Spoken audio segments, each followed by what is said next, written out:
kubasuhuza mwe mukomeje kudukurikira ku mbuga zitandukanye zirimo n'uru rwa YouTube Pascal Official TV Rwanda. Njye nitwa Pascal Habineza.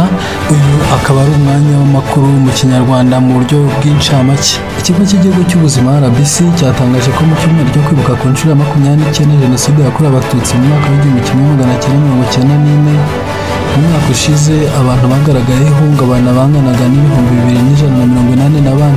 Icyo kigo kigasaba abantu kwita ku bantu bashobora guhungabana muri iki gihe u Rwanda rwitegura kwibuka ku nshuro ya 30 Jenoside yakorewe Abatutsi muri Mata mu mwaka w'1994. Ibi byagarutsweho ku wa kane tariki ya 4 Mata 2024 ubwo RBC na Minisiteri y'Ubumwe bw'Abanyarwanda n'inshingano mboneragihugu bagiranaga ikiganiro n'abanyamakuru kibanze ku butumwa bwo kwita ku kubungabunga ubuzima bwo mu mutwe mu gihe cyo kwibuka ku nshuro ya 30 Jenoside yakorewe Abatutsi mu mwaka w'1994. Ni nyuma yaho ku wa kabiri w'iki cyumweru RIB yerekanye abasore 6 bakurikiranyweho ibyaha birimo n'icyo kwihesha ikintu cy'undi.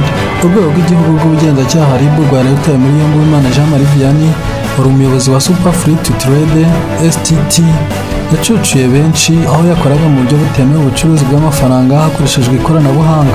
Amakuru yacu kandi reka tuyakomereze mu karere ka Muhanga. Bamwe mu baturage bagana akagari ka Remera mu murenge wa Nyamabuye karere ka Muhanga baratabariza umunyamabanga nshingwabikorwa w'ako kagari ajya kugama mu baturanyi n'ibiro bye iyo imvura iguye.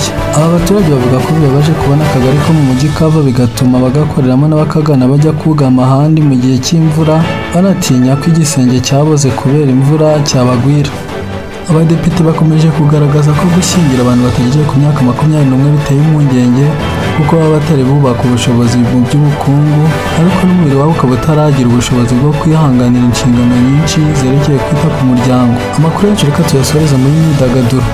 Umupasiteri w'umunyarwanda witwa Blaise Nizimana utuye muri Swede akomeje gutakamba agaragaza akarengane muri imyaka igera kuri 3 ko kuba yarambuwe amafaranga n'umuhanzi Ruhumuriza James uzwi nka King James akaba yaranze kumwishyura.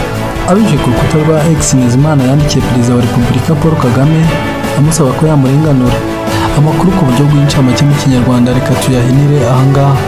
Nitwa Pascal Habineza, mukomeze kugira ibihe byiza ariko mukomeza kudukurikira ku mbuga zacu zitandukanye zirimo n'uru rwa YouTube Pascal Official TV Rwanda.